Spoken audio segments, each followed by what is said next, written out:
Bienvenue sur On casse la croûte. Aujourd'hui, on va vous proposer une recette de gâteau très célèbre qui nous vient du Pays Basque. Un gâteau qui aurait été créé par deux sœurs, les sœurs d'Ibar, dans une petite ville qui s'appelle Cambo-les-Bains, au Pays Basque. Et deux sœurs qu'on surnommait les sœurs Biscotch, les sœurs biscuits. Et ce gâteau qu'on appelle en basque, pardonnez-moi pour l'accent, les Checo Biscocha. Le gâteau basque qui est traditionnellement fait avec une crème pâtissière ou une confiture de cerise, mais sachez qu'à l'époque on pouvait également le faire avec de la confiture d'abricot ou une crème d'amande selon la saison. Alors le pas à pas c'est maintenant, c'est parti. Pour réaliser la pâte du gâteau basque, on va avoir besoin de 400 g de farine. On a entre 100 et 120 g de sucre selon vos goûts. On a 200 g de beurre pommade, donc il est à température ici, il sera plus mou, plus facile à travailler. On prendra un demi-sachet de levure chimique, 2 bonnes pincées de sel et puis 2 œufs tout simplement. Alors pour commencer, je vais mélanger les poudres, donc les 400 g de farine ici. Puis j'ajoute j'ai mis 110 g de sucre. Et puis on va mettre une ou deux pincées de sel, voilà, une bonne pincée de sel, c'est bien. Je vais y ajouter la moitié d'un sachet de levure. On y va approximativement, mais à peu près voilà, la moitié d'un sachet, c'est amplement suffisant. Voilà, je vais d'abord mélanger grossièrement les poudres, hein. L'idée c'est que tout ça se soit correctement réparti. Et puis on va y ajouter le beurre pommade. On va commencer à le travailler un peu du bout des doigts comme ça pour l'incorporer. Progressivement, on voit que le beurre s'incorpore à la farine. Et on va pouvoir ajouter la deuxième moitié avant que tout soit complètement incorporé, il n'y a pas de problème.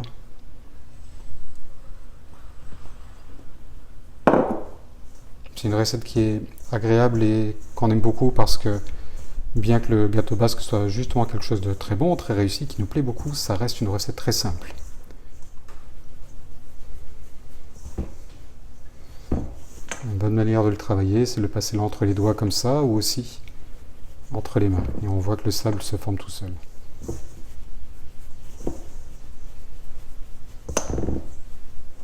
Voilà, on va incorporer donc 2 œufs entiers. On va travailler le tout ensemble, petit à petit, à la main, et l'idée ça sera juste de progressivement tout mélanger pour qu'on arrive à former une boule. Dès qu'on a formé une boule, dès que le mélange se tient, que c'est homogène, on arrêtera de travailler.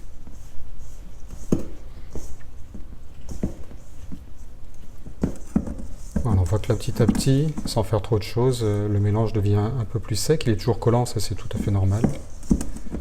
Mais voilà, on sent que les poudres s'incorporent doucement. Il y en a encore un petit peu en dessous, là on va aller les chercher.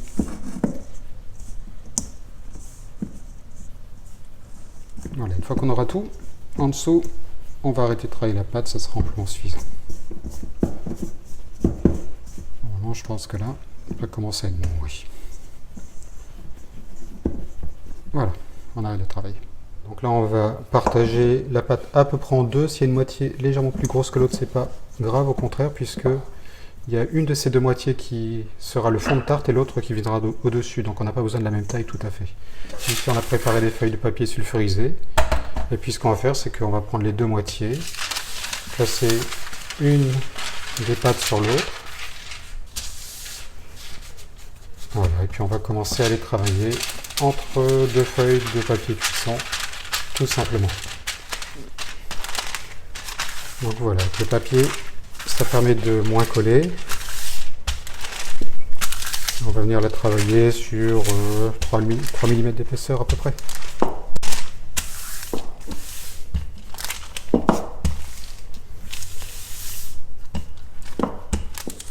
On met nos deux pâtes sur une plaque pour les mettre au réfrigérateur. Et ça part au frais pour durcir un petit peu.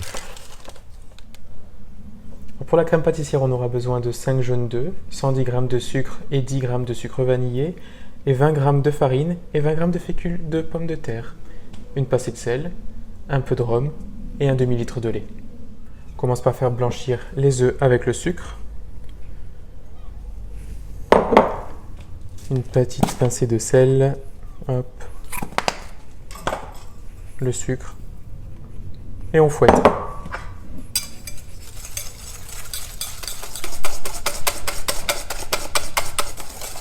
Et pendant ce temps-là, on a mis le lait à chauffer.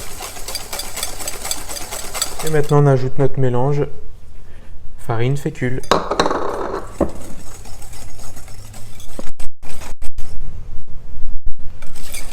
Voilà, quand on a un mélange crémeux, on s'arrête.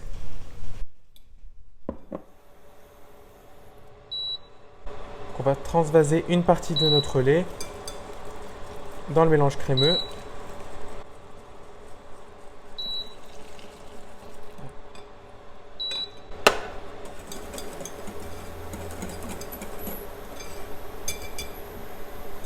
Et on va le remettre dans notre casserole et on va laisser épaissir.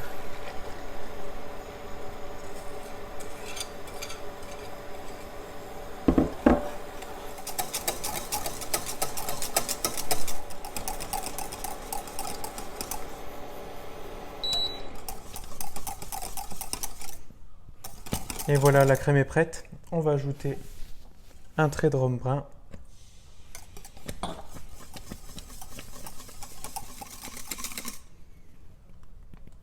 On va laisser refroidir quelques minutes dans un plat et on va la filmer au contact.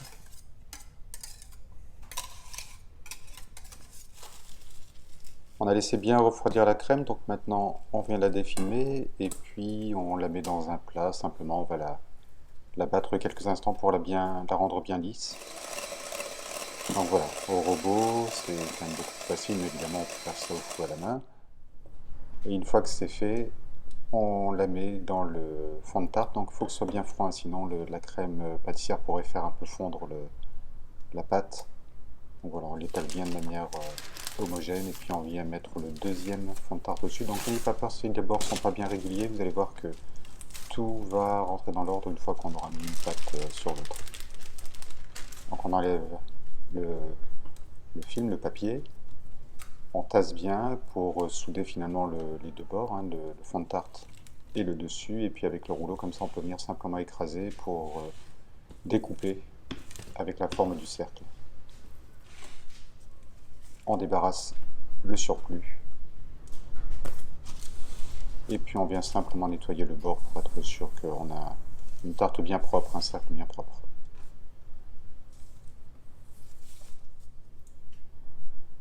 On va passer à la décoration du dessus de notre gâteau basque. Alors on va venir une première fois badigeonner de jaune d'œuf additionné d'un peu de lait ou d'un peu de vinaigre blanc.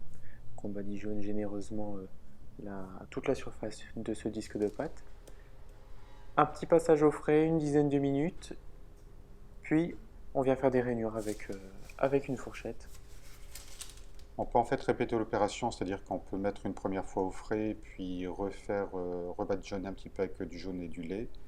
Et une fois que c'est bien froid, donc on vient avec les dents de la fourchette faire les marques caractéristiques du gâteau basque.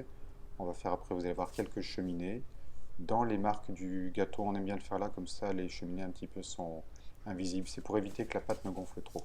Et voilà, ça part en cuisson, 40 minutes à 180 degrés, et ce sera prêt.